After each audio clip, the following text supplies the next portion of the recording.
के समर्थन में आज संयुक्त किसान मोर्चा का देशव्यापी आंदोलन। मुजफ्फरनगर में खाप महापंचायत में तय होगी आगे की रणनीति। ममता बनर्जी और राज ठाकरे का समर्थन।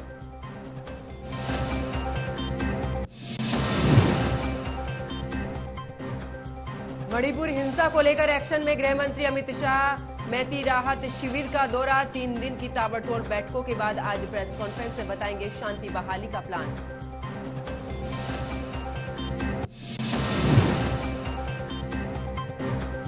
अमेरिका में प्रधानमंत्री पर राहुल गांधी का बड़ा बयान। कहा, अपने को सबसे समझदार समझते हैं मोदी, वो भगवान को भी समझा सकते हैं। बीजेपी और सरकार ने बताया देश का अपमान।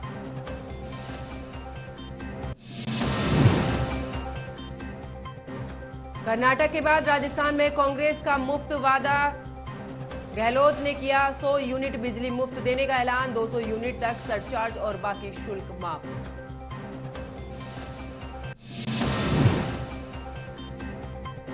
मोदी सरकार के 9 साल पूरे होने पर अर्थव्यवस्था के मोर्चे पर आया शुभ संकेत। इस साल जीडीपी 7.2% रहने का अनुमान।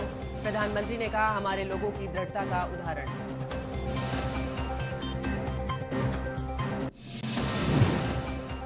नमस्कार, आप देख रहे हैं न्यूज वॉच इंडिया। मैं हूं आपके साथ पंकज यादव। करते हैं बुलेटिन की शुरुआत इस वक्त की बड़ी खबर के साथ। तो दिल्ली से इस वक्त की बड़ी खबर सामने आ रही, जहां पर आज तमिलनाडु के सीएम स्टालिन से मिलेंगे सीएम केजरीवाल। 2 जून को झारखंड के सीएम हेमंत सोरेन से भी मुलाकात करेंगे केजरीवाल। केंद्र के अध्यादेश के खिलाफ समर्थन मांगेंगे केजरीवाल। अध्यादेश के खिलाफ विपक्षी नेताओं से मिल रहे हैं केजरीवाल। तो बड़ी खबर आपको बता रहे, जहां पर अध्यादेश को लेकर अब झारखंड के मुख्यमंत्री हेमंत सोरेन से भी मिलेंगे केजरीवाल और केंद्र में अध्यादेश के खिलाफ समर्थन मांगेंगे। बड़ी खबर आपको बता रहे, जहां पर आपको बता रहे कि दिल्ली से बड़ी खबर आपकी टीवी स्क्रीन पर। आज तमिलनाडु के सीएम स्टालिन से भी मिलेंगे केजरीवाल। 2 जून को झारखंड के सीएम सोरेन से भी होगी मुलाकात। केंद्र के अध्यादेश के खिलाफ समर्थन मांगेंगे केजरीवाल। अध्यादेश के खिलाफ विपक्षी नेताओं से मिल रहे हैं केजरीवाल।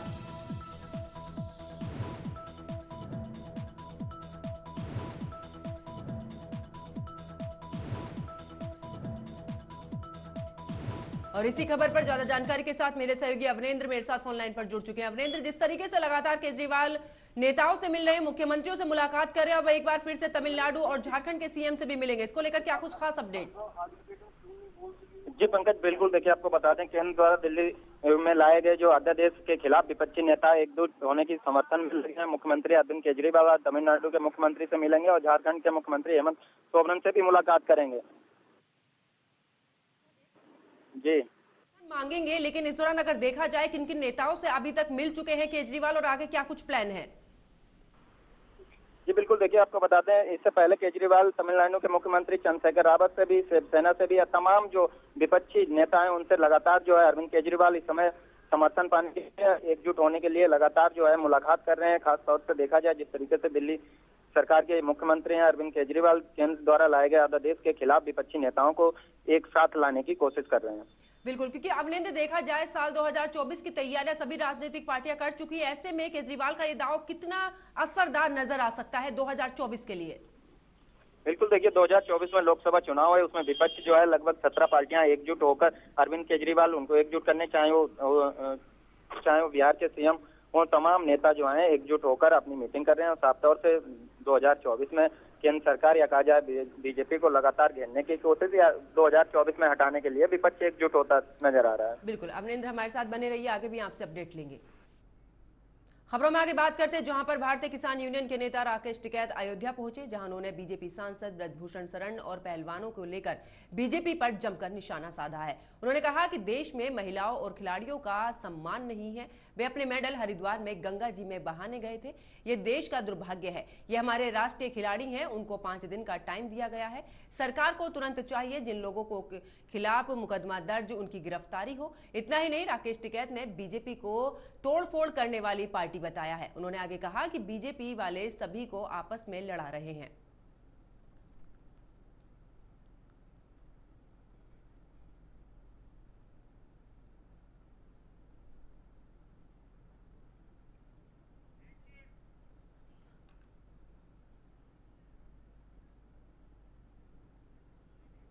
तो देखिए, अयोध्या पहुंचे हैं राकेश टिकैत और इस दौरान उन्होंने ब्रजभूषण को लेकर भी तमाम तरीके से निशाना साधा। उन्होंने कहा है कि जिस तरीके से आरोप लग रहे हैं, उनकी गिरफ्तारी को लेकर तमाम सवाल भी खड़े हो रहे हैं। बीजेपी को इसको लेकर जल्द ही एक्शन लेना चाहिए। जिस तरीके से जो पहलवान थे वो हरिद्वार पहुंचे थे और गंगा में अपने मेडल बहाने जा रहे थे, लेकिन अगर जिस तरीके से वो देश के गौरव हैं उसको लेकर अब सरकार को जरूर सोचना चाहिए।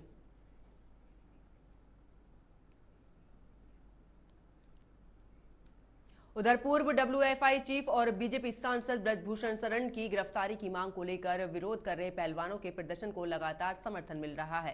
पहलवानों के चल रहे विरोध पर चर्चा करने के लिए उत्तर प्रदेश, हरियाणा, पंजाब, राजस्थान और दिल्ली के खाप और किसान समूहों के प्रतिनिधियों को मुजफ्फरनगर में इस दौरान वो मिलेंगे, जहां पर भारतीय किसान यूनियन के नेता नरेश टिकैत ने ये बताया है कि मुजफ्फरनगर के सोरम गांव में महापंचायत आयोजित की जाएगी। इसमें रेसलिंग फेडरेशन ऑफ इंडिया के प्रमुख ब्रजभूषण शरण के खिलाफ डराने, धमकाने और यौन उत्पीड़न के आरोपों पर पहलवानों के विरोध पर चर्चा की जाएगी। साथ ही महापंचायत में यूपी, हरियाणा, पंजाब, राजस्थान और दिल्ली की कई खापों के प्रतिनिधि भी हिस्सा लेंगे।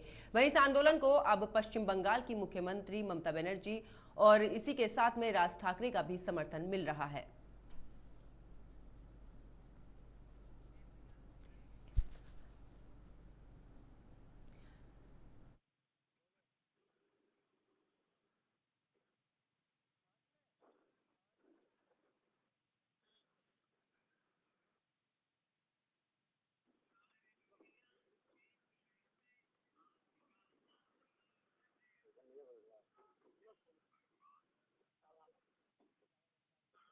पर मेरे सहयोगी अवनेंद्र मेरे साथ लगातार बने हुए हैं। अवनेंद्र, जिस तरीके से अब महापंचायत ही तय करेगी आगे की रणनीति कि जिस तरीके से पहलवान प्रदर्शन कर रहे थे, 5 दिन का समय मिला है, अब इसको लेकर क्या कुछ तैयारियां किसानों की तरफ से? जी पंकज, देखिए किसान नेता राकेश टिकैत हैं। इन्होंने कहा जाए जिस तरीके से जो महिला खिलाड़ी थी उन्होंने कहा था कि हम अपने हरिद्वार जाएंगे और अपने मेडल गंगा में बहाएंगे। उस समय जो नरेश टिकैत हैं वो लगभग 1.5 घंटे के बाद पहुंचते हैं और उस झोली में कहा जाए खिलाड़ियों के मेडल लेकर आते हैं और 5 दिन का समय मांग लेते हैं। तो नरेश टिकैत जो किसान नेता है, आज उनकी मुजफ्फरनगर में एक खास पंचायत होगी। इसमें तमाम जो बात की जाए तमाम पंचायत में हरियाणा, पंजाब, राजस्थान, उत्तराखंड तमाम सहित यानी लोग मौजूद होंगे और इस खास पंचायत में तय किया जाएगा कि जो खिलाड़ी हैं, महिला खिलाड़ी हैं, उनको समर्थन दिया जाएगा और किस तरीके से ब्रजभूषण शरण सिंह पर यौन शोषण के जो आरोप लगे हैं उन पर किस तरीके से उनकी गिरफ्तारी को लेकर लगातार जो है कहीं कहीं जो सवाल उठाए जा रहे हैं। लगातार महिला खिलाड़ी अपना प्रदर्शन कर रहे थे, तो इसको लेकर खास पंचायत तय करेगी कि आगे की रणनीति किस तरीके से कहा जाए ब्रजभूषण सिंह के खिलाफ आवाज और किस तरीके से ब्रजभूषण सिंह की गिरफ्तारी हो। अवनेंद्र, लेकिन जिस तरीके से पश्चिम बंगाल की मुख्यमंत्री ममता बनर्जी और राज ठाकरे का भी इस दौरान समर्थन मिल रहा है, क्या लगता है इस पर अब राजनीति शुरू हो चुकी है? क्योंकि क्या बिना राजनीति के किसी भी मुद्दे को समर्थन के बिना क्या वो मुद्दा सुलझ नहीं सकता है? जी बिल्कुल, देखिए पंकज, आपको बता दें जब से पहली बार जो खिलाड़ी पहुंचे थे दिल्ली की जंतर मंतर पर, तो लगभग 1 सप्ताह बैठे थे। जो खेल मंत्री अनुराग ठाकुर हैं उन्होंने इन्हें बुलाया था और उसके बाद अनुराग ठाकुर से इनकी 2 से 3 बार बात हुई, जिसके बाद टीम का गठन किया गया। साफ तौर से अनुराग ठाकुर ने कहा था कि हम जांच कराएंगे और उसके बाद आपको न्याय दिलाएंगे। लेकिन उसके बाद जब दूसरी बार जो दिल्ली की जंतर मंतर पर ये खिलाड़ी पहुंचते हैं तो कहीं कहीं राजनीतिक पार्टियों की अगर बात की जाए तो वहां से एंट्री शुरू हो जाती है। साफ तौर से कहा जाए कि राजनीति शुरू हो जाती है, जिसमें चाहे वो प्रियंका वाड्रा हो या दिल्ली के मुख्यमंत्री अरविंद केजरीवाल हो, चाहे वो दीपेश हुड्डा हो, तमाम जो मंत्री थे, तमाम जो राजनीतिक नेता थे, चाहे वो सांसद हो, तो दिल्ली के जंतर मंतर पर पहुंचना शुरू हो गया। और साफ तौर से किसान नेताओं की भी बात की जाए, जिसमें साफ तौर से राकेश टिकैत आते हैं, तो कहीं कहीं वो भी दिल्ली के जंतर मंतर पर पहुंचते दिखाई दिए। जी बिल्कुल, लेकिन अमरेंद्र, जिस तरीके से 5 दिन का अल्टीमेटम दिया है सरकार को, तो इस दौरान ये भी खबर निकलकर सामने आई थी कि अब आमरण अनशन करेंगे, तो क्या इसको लेकर भी रणनीति बनेगी और किस तरीके की तैयारियां दिल्ली में नजर आएंगी? आमरण अनशन की बात करते हैं तो साफ तौर से खिलाड़ियों ने कहा था कि वो मेडल लेकर हरिद्वार जाएंगे और गंगा में बहाएंगे और उसके बाद इंडिया गेट पर आकर बैठ जाएंगे, जिसको देखते हुए दिल्ली पुलिस जिस तरीके से दिल्ली के जंतर मंतर पर बवाल हुआ उसके बाद पूरे अलर्ट मोड में नजर आ रही। साफ तौर से कल ही दिल्ली पुलिस ने जो इंडिया गेट था उसकी सुरक्षा बढ़ा दी, ब्रैकेटिंग कर दी, साफ तौर से पैरामिलिट्री के जवान तैनात कर दिया और दिल्ली पुलिस की भारी संख्या में वहां पर जवान तैनात कर दिया। और बात करते हैं 5 दिन की अल्टीमेट देने की, इससे पहले जो नरेश टिकैत है उनके छोटे भाई राकेश टिकैत, उन्होंने भी सरकार को 15 दिन का दिल्ली के जंतर मंतर से अल्टीमेट दिया था, लेकिन सरकार ने उसके बाद भी किसी तरीके की कोई कार्रवाई नहीं की। और साफ तौर से कहा जाए तो कई बार राकेश टिकैत हो चाहे वो नरेश टिकैत हो, सरकार को कई बार अल्टीमेट पहले ही दे चुके हैं। पंकज जी, चलिए, बहुत बहुत शुक्रिया अमरेंद्र इस खबर पर जुड़ने के लिए, विस्तार पूर्वक जानकारी देने के लिए। खबरों में आगे बात करते हैं और रुक करते हैं इस वक्त की बड़ी खबर का। लखनऊ से इस वक्त की बड़ी खबर सामने आ रही, जहां पर नगर निकाय के नवनिर्वाचित मेयर की कार्यशाला आज से शुरू हो रही है। अध्यक्षों की भी आज होगी कार्यशाला। मुख्यमंत्री योगी आदित्यनाथ होंगे शामिल, डिप्टी सीएम केशव प्रसाद मौर्य और ब्रजेश पाठक भी शामिल होंगे। नगर विकास मंत्री ए.के. शर्मा भी रहेंगे मौजूद। नगर विकास राज्य मंत्री राकेश राठौर भी शामिल रहेंगे। सुबह 10 बजे इंदिरा गांधी प्रतिष्ठान में होगा कार्यक्रम। तो बड़ी खबर लखनऊ से आपको बता रहे, जहां पर आपको बता दें कि आज से नगर निकायों के नवनिर्वाचित मेयर की कार्यशाला आज से शुरू होगी। अध्यक्षों को भी आज होगी उनकी कार्यशाला। मुख्यमंत्री योगी आदित्यनाथ भी शामिल होंगे इसमें और दोनों डिप्टी सीएम भी इसमें मौजूद रहेंगे। इसी के साथ बता दें कि नगर विकास मंत्री ए.के. शर्मा भी मौजूद रहेंगे और इसके साथ नगर विकास राज्य मंत्री राकेश राठौर भी शामिल रहेंगे। सुबह 10 बजे इंदिरा गांधी प्रतिष्ठान में ये कार्यक्रम होगा। इसी खबर पर ज्यादा जानकारी के साथ सिद्धार्थ मेरे साथ फोन लाइन पर जुड़ चुके हैं। सिद्धार्थ, जिस तरीके से आज की कार्यशाला शुरू होगी, इसमें सीएम और डिप्टी सीएम भी मौजूद रहेंगे, इसको लेकर क्या कुछ खास अपडेट? जी बिल्कुल, आज कार्यशाला की शुरुआत होगी और उसमें नगर सीएम, डिप्टी सीएम, नगर विकास मंत्री मौजूद रहेंगे। तो कहीं ना कहीं ये महत्वपूर्ण कार्यशाला है और इसमें बताया जाएगा किस तरीके से कार्य किया जाए और उनको नई चीजें बताई जाएंगी और कहीं ना कहीं काफी महत्वपूर्ण है। और जीतने के बाद कई ऐसे पार्षद हो या जो नगर निकाय के जीत के हैं, जो अध्यक्ष हैं, महापौर हैं, वो कहीं ना कहीं उनको एक नई चीजें बताई जाएंगी, किस तरीके से काम करना है। ये काफी महत्वपूर्ण होती है कार्यशालाएं। और जो लखनऊ से जीत के आई हैं, वो पहली बार जीत के आई, तो कहीं ना कहीं एक अच्छा अनुभव होगा और काम करने के लिए काम किस तरह किया जाए, किस तरीके से काम ज्यादा किया जाए और जमीनी स्तर पर किया जाए और क्या तो ये काफी महत्वपूर्ण कार्यशाला का आज आयोजन किया गया है। बिल्कुल सिद्धार्थ, जिस तरीके से लोगों की समस्याएं हैं, क्या उन पर भी चर्चा हो सकती है? क्योंकि जिस तरीके से अब ये नए अध्यक्ष बने हैं, इनको लेकर किस तरीके से रणनीति बनाई जाएगी, किस तरीके से काम होगा? जी बिल्कुल, देखिए ये जो महापौर का पद हो या नगर निकाय के जो अध्यक्षों का पद है, ये काफी महत्वपूर्ण पद होता है और जनता से जुड़ा हुआ पद है। और जनता की जो सीधे समस्याएं हैं, नल जल से लेकर जल निकासी से लेकर किस तरीके से जल निकासी की जाए और शहर को किस तरीके से सुंदर स्वच्छ बनाया जाए, लखनऊ को किस तरीके से, सबसे महत्वपूर्ण चीज ये है कि लगातार ये देखने को मिलता है कि जब बारिश का मौसम आता है तो कहीं ना कहीं जनता को जल भराव का सामना करना पड़ता है। तो कहीं ना कहीं इसको किस तरीके से सही किया जाए और किस तरीके से काम लिया जाए और कर्मचारियों को भी संतुष्ट रखा जाए। सब जैसे बीजेपी का हमेशा एक स्लोगन रहता है, सबका साथ सबका विकास। तो कहीं ना कहीं इस कार्यशाला में भी आपको इस स्लोगन देखने को मिलेगा और एक नई चीजें बताई जाएंगी और किस तरीके से जनता से जुड़ा जाए और जनता के समस्याओं को सुना जाए, ये काफी महत्वपूर्ण है। चलिए, बहुत बहुत शुक्रिया सिद्धार्थ इस खबर पर जुड़ने के लिए, विस्तार पूर्वक जानकारी देने के लिए। खबरों में आगे बात करते हैं, जहां पर केंद्रीय गृह मंत्री अमित शाह मणिपुर में डेरा डाले हुए हैं। 4 दिवसीय दौरे के तीसरे दिन शाह ने हिंसा प्रभावित मोरे और कांगपोकपी का भी इस दौरान दौरा किया और साथ ही सामाजिक संगठनों के साथ में सुरक्षा बलों से कई मुद्दों पर चर्चा की है। गृह मंत्री ने सुरक्षा बलों को हिंसा रोकने के लिए तुरंत कार्रवाई का भी निर्देश दिया है और इसी के साथ पुलिस थानों और सशस्त्रगारों से भी लूटे गए हथियारों की बरामदगी पर भी जोर दिया है। दौरे के तीसरे दिन उन्होंने मोरहे में हिल ट्राइबल काउंसिलिंग, कुकी स्टूडेंट और ऑर्गेनाइजेशन कुकी चीफ एसोसिएशन के भी प्रतिनिधि मंडल के साथ में बैठक की है। बैठक को लेकर एक बयान के जारी हुए, इसके दौरान मुताबिक बताया गया है कि प्रतिनिधियों ने राज्य में सामान्य स्थिति बहाल करने के लिए सरकार की पहल पर समर्थन करने का फैसला किया।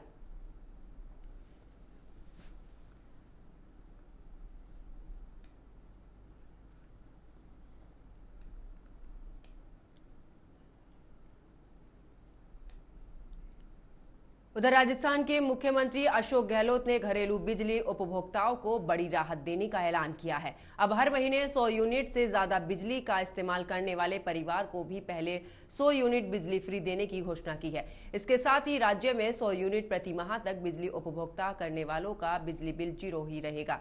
सीएम गहलोत ने इसकी जानकारी दी है।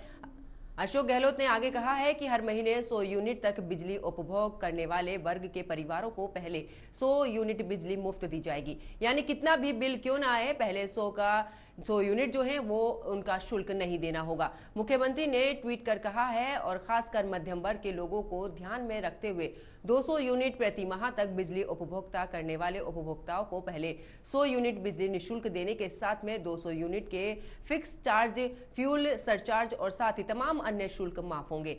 उनका भुगतान राज्य सरकार करेगी।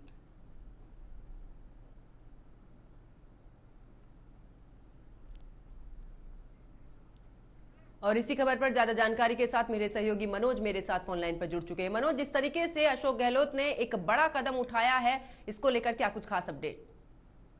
देखिए पंकज, मैं आपको सबसे पहले बताना चाहूंगा क्योंकि चुनावी साल है, चुनावी साल के अंदर में जितनी भी सरकारें हैं, चाहे वो किसी भी पार्टी की हो, वो आम वोटरों को लुभाने के प्रत्येक प्रयास करती है।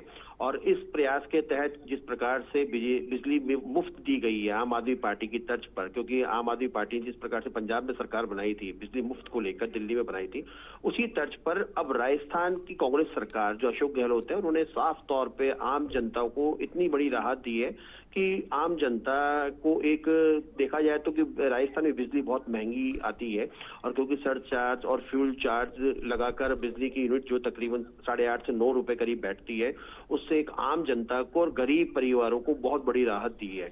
मैं आपको बताना चाहूंगा अपने दर्शकों को कि जो 100 यूनिट बिजली है वो तो बिल्कुल फ्री है ही, उसके बाद में भी अगर 200 यूनिट बिजली तक अगर आपका बिल आता है तो उसपे भी 500 रुपए के ऊपर का बिल आएगा, 500-550 रुपए बिल आएगा। और अगर इसके ऊपर भी 200 यूनिट के बाद भी अगर आपका बिल होता है तो सरकार 500 रुपए सब्सिडी देगी उसके ऊपर में। तो देखा जाए तो राजस्थान की जनता के लिए बहुत बड़ी एक राहत है, क्योंकि जिस प्रकार से राजस्थान में गर्मी पड़ती है, आम आदमी कूलर चलाता, पंखे चलाता है, तो उसको देखते हुए बिल्कुल मनोज, यानी कि कहीं ना कहीं मध्यम वर्ग को एक बड़ी राहत जो है अशोक गहलोत की तरफ से दी गई है। लेकिन मनोज, जिस तरीके से आम आदमी पार्टी की बात करें, आम आदमी पार्टी हमेशा से ही आरोप लगाती आई है कि कांग्रेस हो या फिर बीजेपी हो, अब उनकी राह पर चल रही है, अब उनकी जितनी भी योजनाएं हैं उनको वो सामने लेके आ रही है, यानी कि चोरी करने का काम कर रही है। बिल्कुल, देखिए पंकज, ये बात बिल्कुल आपकी बात से सहमत हूँ, क्योंकि जितनी भी पार्टियां हैं वो आरोप प्रत्यारोप का तो खेल खेलती है, लेकिन जिस प्रकार से पंजाब में सरकार बनी, सबसे बड़ा एक उदाहरण वही था पंजाब के अंदर जिस प्रकार से मुफ्त दिया गया। क्योंकि अगर हम उत्तर प्रदेश के चुनाव की बात करें तो उत्तर प्रदेश चुनाव के अंदर में जिस प्रकार से 80 करोड़ लोगों को अनाज दिया गया जो भारत सरकार दे रही है, तो उसको देखते हुए कहीं ना कहीं जितनी भी सरकारें हैं, कांग्रेस की हो, चाहे वो आम आदमी पार्टी की हो, चाहे वो बीजेपी की हो, अब मुफ्त की और अग्रसर हो गई है। क्योंकि जनता को लगता है कि शायद विकास से नहीं कुछ लेना देना, जनता को सिर्फ फ्री का जो है वो चाहिए। तो उसको देखते हुए, क्योंकि सरकार है, सरकार जिसकी भी जो सरकार है अपनी पार्टी की दोबारा सरकार बनाने के लिए, क्योंकि राजस्थान का इतिहास रहा है कि 5 साल कांग्रेस 5 साल बीजेपी, और इस मिथ्या को अब क्योंकि कांग्रेस बहुत बड़े दावे के साथ में तोड़ने के प्रयास में है, क्योंकि 153 का नारा लेके चल रहे हैं कि हम 153 सीटें जीतेंगे, तो उस कड़ी के अंदर में जो 100 यूनिट बिजली फ्री दी गई है, ये अपने आप में बहुत महत्वपूर्ण है। और रही पार्टियों की, क्योंकि आम आदमी पार्टी हमेशा से आरोप लगाती कि हमारी योजनाओं को ये क्रियान्वित करके चुरा रहे हैं, लेकिन ऐसा नहीं है। जनता को जहां फायदा होता है, जनता को कैसे फायदा पहुंचाया जाए, सरकार ये देखती है। बिल्कुल, क्योंकि मनोज देखा जा रहा है कर्नाटक चुनाव जीतने के बाद जो कांग्रेस है वो फूक फूक कर कदम रख रही है, और कहीं ना कहीं अब परंपरा को तोड़ती नजर आ रही है कांग्रेस, और यही वजह है कि नया दांव चल दिया है अब राजस्थान में। बिल्कुल, देखिए मैं आपको बताना चाहूंगा कि कर्नाटक चुनाव के बाद में कांग्रेस में जहां पे मनोबल की स्थिति बहुत ऊंची हाई लेवल पे हुई है, उसको देखते हुए कांग्रेस के राह राजस्थान में इतनी आसान नहीं होगी, क्योंकि कर्नाटक की राजनीति और राजस्थान की राजनीति में बहुत डिफरेंट है। क्योंकि यहाँ राजस्थान के अंदर में, क्योंकि जब तक इनकी आपसी सुलह नहीं होती है तब तक कांग्रेस की राह आसान नहीं होगी। क्योंकि सचिन पायलट से 2 दिन पहले आला कमान ने कहा कि दोनों नेता एक हैं, लेकिन हमने हमारे चैनल के माध्यम से और हमने जो सूत्रों से खबर मिली है, सचिन पायलट अभी भी जो है बागी के मूड में है, क्योंकि अभी तक उन्होंने इस बारे में क्या नाम है आधिकारिक तौर पे तो नहीं बताया है, लेकिन उनके तेवर से यही लगता है कि अभी भी सरकार से वो नाखुश है। क्योंकि बीजेपी हमेशा ये आरोप लगा रही है, कल भी इस प्रकार का आरोप लगाया गया है कि सचिन पायलट ने अपनी ही सरकार के भ्रष्टाचार के खिलाफ बहुत मुहिम छेड़ रखी थी। अब वो किस मुंह से आम जनता के बीच में जाएंगे, क्योंकि आपने पहले ही लेकिन मनोज, जिस तरीके की खबरें निकलकर सामने आ रही थी कि दोनों ही नेताओं के बीच में सुलह हो चुकी है, दोनों ही नेताओं ने आला कमान की बात सुन ली है, क्या लगता है राजस्थान में आने वाले समय में जो ये मुद्दा है, जिस तरीके से भी आप जानकारी दे रहे, किस मुंह को लेकर जनता के सामने जाएगी, तो क्या उसी को तोड़ने के लिए 100 यूनिट फ्री कर दी गई है? नहीं, देखिए ये 100 यूनिट की तो बिजली तो राजस्थान का जब बजट सेशन हुआ था उसी में सरकार ने घोषणा की थी, मुख्यमंत्री गहलोत ने घोषणा की थी कि हम 100 यूनिट बिजली फ्री देंगे। लेकिन ये भ्रष्टाचार का मुद्दा तो सचिन पायलट पिछले कई 2-3 सालों से लगाते हुए आ रहे हैं, क्योंकि वो 1.5 साल तक उप मुख्यमंत्री रहे थे राजस्थान सरकार में। उसके बाद उनसे डिपार्टमेंट ले लिया गया था और प्रदेश अध्यक्ष पद भी ले लिया गया था। क्योंकि मैं आपको बताना चाहूंगा, क्योंकि राजस्थान में चुनाव है, क्योंकि उन्होंने सबसे बड़ा मुद्दा जो राजस्थान में वसुंधरा के टाइम पे हुआ था 500 करोड़ रुपए का खान घोटाला, उसको बहुत तवज्जो दी है कि सरकार, क्योंकि वसुंधरा और गहलोत की मिली भगत है, वो हमेशा ये अपनी प्रेस वार्ता में और मीडिया के सामने हमेशा कहते हुए हैं कि दोनों मिले हुए हैं, वसुंधरा और गहलोत। तो ये अपने आप के अंदर में जिस प्रकार से अपनी ही सरकार के खिलाफ आपने भ्रष्टाचार का जो मुद्दा उठाया है, और क्योंकि आप बड़े नेता जो अध्यक्ष खड़गे हैं और वेणुगोपाल है, उन्होंने कहा कि दोनों में सुलह हो गई है। लेकिन क्योंकि मनोज, अभी तो देखने वाला समय ही बताएगा कि आखिरकार किस तरीके से ये दोनों नेता साथ में आते हैं। लेकिन कहीं ना कहीं अब अशोक गहलोत ने एक बड़ी राहत जनता को दी है। बहुत बहुत शुक्रिया मनोज शर्मा इस खबर पर जुड़ने के लिए, विस्तार पूर्वक जानकारी देने के लिए। चलिए रुक करते हैं इस वक्त की बड़ी खबर का। लखनऊ से इस वक्त की बड़ी खबर सामने आ रही, जहां पर यूपी आपदा प्रबंधन प्राधिकरण भवन का शिलान्यास आज होगा। राज्य आपदा प्रबंधन योजना का होगा शुभारंभ। एनडीआरएफ एसडीआरएफ के जवानों और अफसरों का सम्मान होगा। सीएम योगी आदित्यनाथ कार्यक्रम में होंगे शामिल। राजस्व राज्य मंत्री अनूप प्रधान वाल्मीकि भी रहेंगे मौजूद। सरोजनी नगर विधायक राजेश्वर सिंह भी इस दौरान मौजूद रहेंगे। 66 करोड़ की लागत से 1.5 एकड़ में बनेगा भवन। सुबह 11 बजे गोमती नगर विस्तार लखनऊ में ये कार्यक्रम होगा।